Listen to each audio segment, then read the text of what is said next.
মাছের মাথা তো মুগ ডাল দিয়ে খাও, এইভাবে আলু ফুলকপি দিয়ে বড়ি দিয়ে খেয়ে দেখো, দারুণ লাগবে। আর এখন তো ধনে পাতা উঠেছে, ওফ কি ভালো যে রেসিপিটা, গরম গরম ভাতে দুপুরবেলা একদম জমিয়ে দাও। নমস্কার বন্ধুরা, আমার চ্যানেলে তোমাদের সবাইকে স্বাগত জানাই। এখন একদম তাজা তাজা ফুলকপি বাজারে উঠছে, কি ভালো লাগছে না বলো? তো সেই ফুলকপি আলু দিয়ে কাতলা মাছের মাথা দিয়ে বড়ি দিয়ে একটা দারুণ রেসিপি আনবো, চেটে পুটে খেতে হবে। বাঙালি মাছ খাবে না তাই আবার হয় নাকি?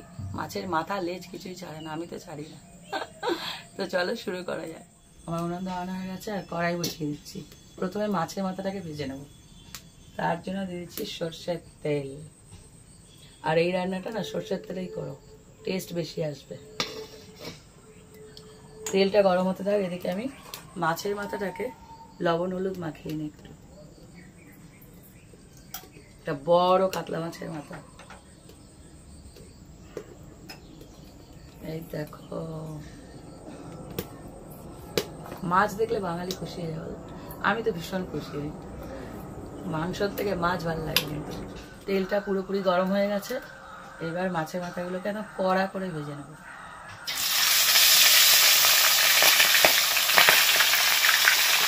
দেখো মাছের মাথাটাকে একদম ভেঙে চুড়ে ভালো করে ভেজে নিচ্ছি, একদম পুরো লাল করে ভেজে নিতে হবে।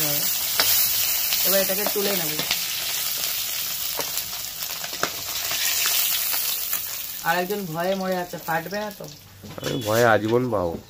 এই তেলের মধ্যেই ফুলকপিগুলোকে ভেজে নেবো। এখানে দুখানা ফুলকপি কেটে রেখেছি, পরিষ্কার করে ধুয়ে নিয়েছি। ফুলকপি দেখে এটা ভয় পায়, সবকিছু ফাটে তো, তেলটা গায়ে আসে, খুব কষ্ট হয়। আর তাই ফুলকপিগুলোকে ভালো করে ভেজে নেবো। দেখো একদম ফুলকপিগুলোকে লাল করে ভেজে নিয়েছি, তো এরকম যতক্ষণ না লাল হয় ভেজে নিতে হবে। এবার এটাকে তুলে নেব।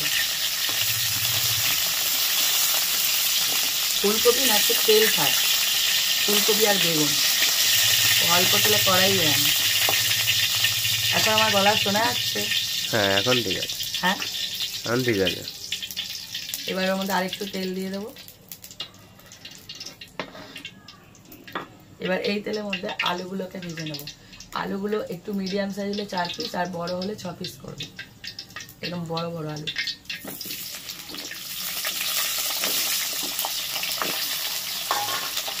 এগুলোকেও লাল করে ভেজে নিতে হবে। তারপরে এদিকে আলু ভাজা হচ্ছে, আলু ভাজা হতে হতে মশলা রেডি করে নিই। এখানে নিয়েছি একটা বড় মাপের পেঁয়াজ। এই রেসিপিটা না একটু বেশ জমিয়ে করতে হবে, তার জন্য এক টুকরো আদা, 4টে কাঁচা লঙ্কা আর কয়েক কোয়া রসুন সব একসাথে বেটে নিতে হবে।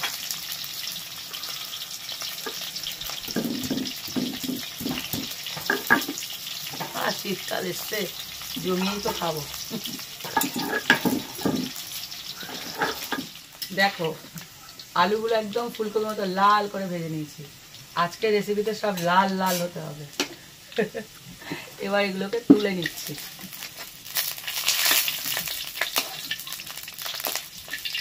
আজকে আমার দারুণ লাগবে খেতে। হ্যাঁ এই তেলের মধ্যে ভেজে নেবো বড়িগুলো। এখানে আমি বিউলির ডালে বড়ি নিয়েছি, তোমরা চাইলে মুসুর ডাল অথবা অন্য ডালের, মটর ডালের বড়ি হয় না, সেই বড়ি দিলে হবে। তবে বড়িটা দিও, যে কোনো বড়ি দিয়েই করো, তো বড়িটা দিলে বেশি স্বাদ হবে। এই শীতকাল এসছে তো, এই শীতকালে ম্যাক্সিমাম রেসিপিতে বড়ি দেবো। বড়ি যে খেতে কি ভালো লাগে। আর একটা রেসিপি মানে আমার হাজবেন্ডকে আমি বায়না করছি, এই শীতকাল আসলে এইসব বায়না আমার চলতে থাকে। সেটা হলো মেটে আলু। ওই কি বলবো, অনেকে রাঙা আলু, রাঙা আলু না, মেটে আলুটা মাটির নিচে হয়। আর ওর যে গাছটা, ওর যে শাখা প্রশাখা, তার মধ্যে ছোট ছোট আলু হয়, অনেকে চুপড়ি আলুও বলে, দেখবে। তোমরা আমাকে কমেন্ট করো। আমরা ছোটবেলায় না ভাই বোন সব কি মজা করে পুড়িয়ে খেতাম। খুব আনন্দ হয়, মানে ছোটবেলাটা খুব মিস করি।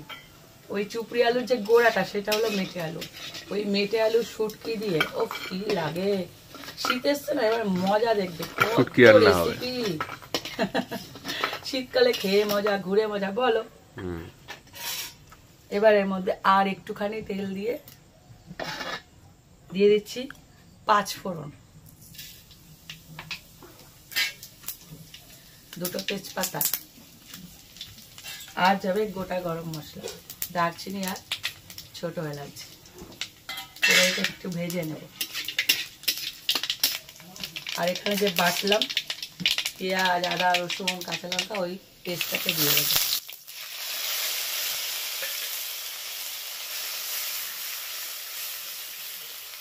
আমি এটা নাড়তে দেবো, মাথা নাড়তে থাকে। হ্যাঁ। এর মধ্যে দিয়ে দেবো এখনই কষানোর সময় একটা গোটা টমেটো। এবার এটাকে একটু কষিয়ে নেব ভালো করে। দেখো 3 থেকে 4 মিনিট নাড়াচাড়া পর এবারে মশলাগুলো আমি দিয়ে দেবো। প্রথমেই দিয়ে দেবো একটু মাখা মাখা ঝোল হবে, একদম শুকনো শুকনো হবে না। কিছু লবণ, হলুদ গুঁড়ো,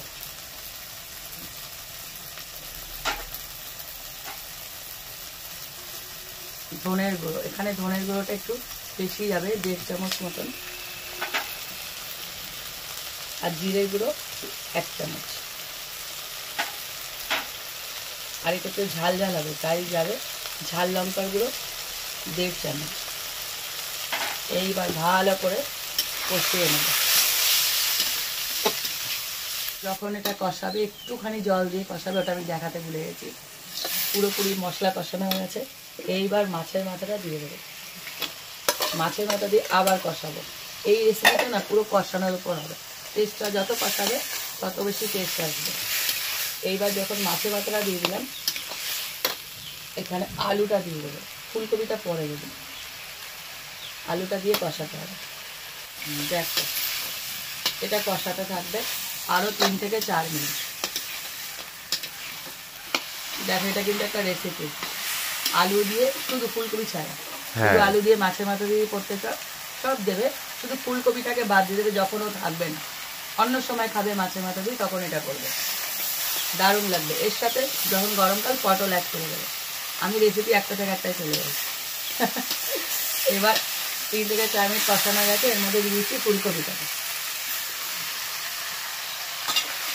ফুলকপির মধ্যে সমস্ত মাল মশলা ঢুকতে হবে, তার জন্য ফুলকপি দিয়েও 3 থেকে 4 মিনিট কষিয়ে নেব।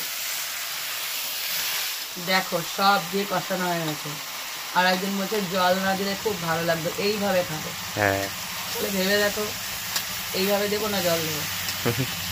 ফুলকপির ডাঁটি আছে, সেদ্ধ হতে হবে, আলু আছে, সেদ্ধ হতে হবে। এইবার সব কষানো হয়ে গেছে, তেল ছেড়ে দিয়েছে। এইবার দেবো জল। এমনভাবে জলটা দেবে না, সব সেদ্ধ হওয়ার পর একটু মাখা মাখা ঝোল থাকবে। মানে ঝোল বলতে একটু গ্রেভি টাইপ, এটাকে ঝোল বলা যায় না, তবে একদম শুকনো শুকনো যে করি আমরা সেটা না। তো এটা ফুটতে থাকুক, আমি এদিকে গরম মশলাটা রেডি করি। এই যে এখানে গরম মশলা ভিজিয়ে রেখেছি, দারচিনি আর ছোটোবেলা, যেটাকে বেটে নেব। আমার স্পেশাল রান্না এই বাটাটা দিয়ে। ও কি যে ভালো লাগে, তোমরাও দিও। আর একজন মাথা নাচছে দিতে। হ্যাঁ, ও ভাবছে ওকে বলছে। যখনই এরকম ঝোলটা ফুটে উঠবে তখন গিয়ে ধনে পাতাটা দেবো, তো ফ্লেভারটা পুরোপুরি পাওয়া যাবে। আমি শেষে আরেকটু দেবো, বাঁচিয়ে রাখবো, এটা সেদ্ধ হোক। দেখো ঝোল কিন্তু ঘন হয়ে আসছে, মাঝে মধ্যে এরকমভাবে একটু নেড়ে দেবে। আর এই সময় দিয়ে দেবো বড়িটা। বড়িগুলোর মধ্যে ঝোল যেন ঢোকে, একটু ডুবিয়ে দিতে হবে। আর এই সময়তেই দিয়ে দেবো গরম মশলাটা, বাটা গরম মশলাটা অবশ্যই দিও এই রেসিপিতে। আর ওপর থেকে দিয়ে দেবো ধনে পাতা। আরেক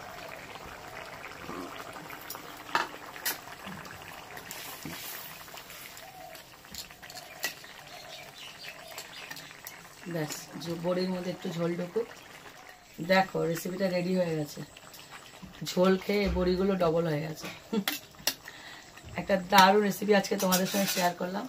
এটা আমার শাশুড়ি মায়ের রেসিপি, তিনি নেই, কিন্তু এই রেসিপিটা আমি বাঁচিয়ে রেখেছি তোমাদেরকে শেয়ার করো। তোমরা রেসিপিটা ট্রাই করো, অবশ্যই ট্রাই করো। আর এটা শেয়ার করো, কমেন্ট করো কেমন লাগলো। আশা করি ভালো লাগবে। আর একটা লাইক দিও। এরকম আরও রেসিপি পেতে আমার চ্যানেলটা সাবস্ক্রাইব করে দিও। আর যারা ফেসবুক থেকে দেখছো তারা আমার পেজটা প্লিজ ফলো করে দিও। তো আজকের মতন টাটা।